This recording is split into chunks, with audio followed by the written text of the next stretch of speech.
Right, I'm going live here. Just make myself smart. Am I looking smart? Am I looking smart? I don't know. Oops. Shit, chair just broke.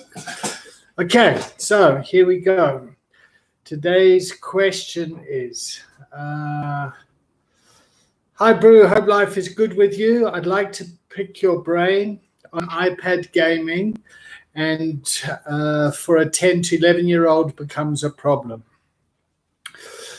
My little one has a few bad sleeps after playing favorite games before bed and is having a heart attack about the game. The school is up in arms about it, etc. I've played it and can't see anything wrong. Okay, so the first question is about the type of games that 10 and 11-year-olds are playing. Playing anything that requires you to use your brain before bed will keep you awake. Yes, killing people in the game can't be good when you're 10 years old. So what's the content of the game and how they're playing? I would like your view on technology versus addiction. And given that technology and gaming is never going to go away, it's just going to get better and more. Okay, so well, first of all, what I like about the question is the question shows concern. So this is a father, and his concern is around his son and the technology he's using and the games that he's playing on the technology, and how to limit that or control that, or to be a healthy parent around it. Is some great thinking and already shows a lot of care. So I think that's the first thing we need to acknowledge. So you have a child that's playing games and is using technology, and as a parent, how do I support my child in that, and how do we make sure and relax as parents? So the first thing I would suggest, in my opinion, is that mum and dad both get aligned in what they want to do for their child and to support their child around this. So certainly with addiction that we have with adults is that we know that addiction wants to split. So mum and dad have different opinions around what needs to happen. So what you'd want to do is get mum and dad aligned first. Okay, this is our son. We love him very much. What are we going to do together as parents to provide a consistent message to our loved one, which we want to support? And I know as a parent myself, when I've threatened to take the technology away from my kids, I'm then stuck with a child that is nagging for technology. And so whenever I put in a consequence or something, I need to be able to deliver on that consequence and to be aware of the impact it's going to have on me. Because there's nothing worse than threatening and they're idle threats and then you don't follow through. I think that creates mistrust. I think if you're going to say something, you must follow through with it. So the word and the boundary becomes very clear and contained. So that's what I want to say about it.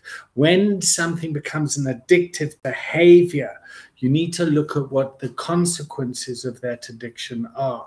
So if someone's sitting in their room playing games all the time and they're not interacting and they're isolating and they're not getting integrating with the family and they're not going to school and their marks start failing at school and that, then we're starting to have a problem and there needs to be an intervention. So as a parent, I would look for the outside kind of consequences that is happening in this addictive pattern, or possibly addictive pattern. And what we must also understand is addiction is about instant gratification. So there's a great video you can go and watch. It's called the marshmallow tests, where they test children and track children over time, where they put a marshmallow in front of them, and if you don't eat that marshmallow in 15 minutes you will get 2 marshmallows. And the research shows the kids that were able to resist did I don't want to say better, But the research suggests that that kids that can develop that impulse control cope better in life going forward, whereas addiction is about, I'm feeling something and I need to medicate or calm that feeling right now. And to do that, I go and act out on an addictive behavior, and I get short-term relief for long-term pain. And what we're looking for is short-term pain for long-term relief. So I can sit with my feelings, I can process my emotions, I can process what's going on, and my life improves with that.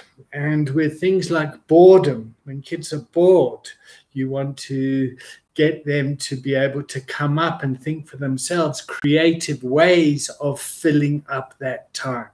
And the trouble with technology is it's instant gratification, and it takes away the boredom, and it could be taking away creativity. We don't know yet. And I guess also just be aware of what kids are doing with technology. So my kid, Luca, he seems to be in it all the time, but I notice by what he's watching and what he's doing, there's an element of him learning from it. So for me, it feels good, and it feels as if I'm supportive around that, and the way he interacts with other kids around technology. They talk about the game and what's going on, and if he can learn stuff around his environment using technology, then I would think it would be a good thing. So in summary, I would say as parents is to stay grounded.